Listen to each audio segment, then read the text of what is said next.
ఒకరోజు గంగాదేవి మనుష్య రూపం ధరించి గంగానది ఒడ్డున లావణ్య సౌందర్యంతో ప్రత్యక్షమవుతుంది. ఆమెను చూసి శాంతను చక్రవర్తి అనురాగ పరవశుడై ఆమెతో ఇలా అంటాడు: నీ మీద ప్రేమతో నా రాజ్యాన్ని, నా ధనాన్ని, నా సర్వస్వాన్ని, ఆఖరికి నా ప్రాణాలను సైతం నీకివ్వడానికి సిద్ధంగా ఉన్నాను. అప్పుడు ఆమె, ఓ రాజా, నేను నీకు భార్యను అవుతాను, కానీ దానికి కొన్ని వాగ్దానాలు ఉన్నాయి. నేనెవరు, ఎక్కడి నుండి వచ్చాను, నువ్వు కానీ మరెవరు కానీ నన్ను ప్రశ్నించకూడదు. మంచి చెడు ఏది చేసినా నీవు నాకు అడ్డు రాకూడదు.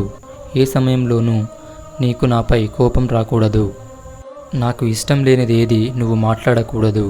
ఈ నియమాలను తప్పితే వెంటనే నేను నీ నుండి వెళ్ళిపోతాను. నీకు ఇష్టమేనా అని అడుగుతుంది. ఆమె మీద శాంతనుడికి ఉన్న ప్రేమ వల్ల ఆ నియమాలకు సరే అని ఒప్పుకుంటాడు.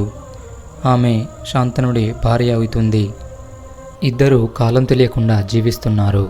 వారిద్దరికీ చాలామంది పిల్లలు జన్మిస్తారు.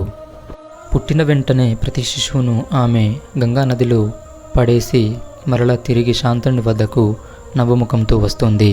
ఆమె చర్య రాక్షసమైనదిగా అనిపించిన హృదయంలోనే తన బాధను దాచుకుని వివాహ సమయంలో ఆమెకిచ్చిన వాగ్దానాన్ని పాటిస్తాడు.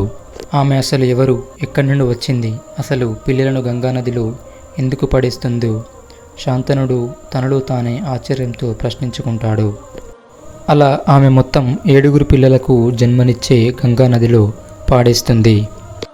8వ శిశువు జన్మించగానే ఆమె నదిలో పారేయబోయే ప్రయత్నం చేయగా శాంతనుడు అతని మనస్సును ఆపుకోలేక ఆమెను ఆపి, ఆ పసిబిడ్డలను చంపడం ప్రకృతి వ్యతిరేక చర్య, ఎందుకు నీకీ పట్టుదల అని శాంతనుడు ప్రశ్నిస్తాడు.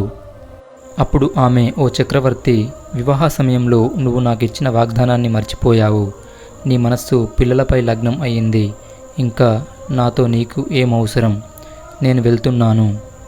నేను ఈ శిశువును చంపను, కానీ నువ్వు నా సుగుణ దుర్గుణాలను ఎంచకముందు నేను చెప్పే కథను విను. దేవతలతోనూ మానవులతోనూ పూజించబడే గంగను నేను. వశిష్ఠుడి శాప కారణంగా మనుష్య రూపంలో ఈ ఘాతుక చర్యను చేయాల్సి వచ్చింది. వశిష్ఠుడు మానవ రూపంలో 8 మంది పిల్లలకు జన్మనివ్వాలని నాకు శాపం పెట్టాడు. నీ వల్ల నేను పిల్లలకు తల్లినయ్యాను. 8 మంది పిల్లల జన్మకు కారణమైనందుకు నీకు స్వర్గలోక ప్రాప్తి కలుగుతుంది. నేను నీ కనిష్ట కుమారుణ్ణి కొంతకాలం పెంచి పెద్ద చేసి నా ప్రసాదంగా నీకిస్తాను అని చెప్పి గంగాదేవి శిశువుతో సహా అదృశ్యమవుతుంది. కాలక్రమంలో భీష్ముడు పేరుతో పిలిచే మహనీయుడే ఆ శిశువు.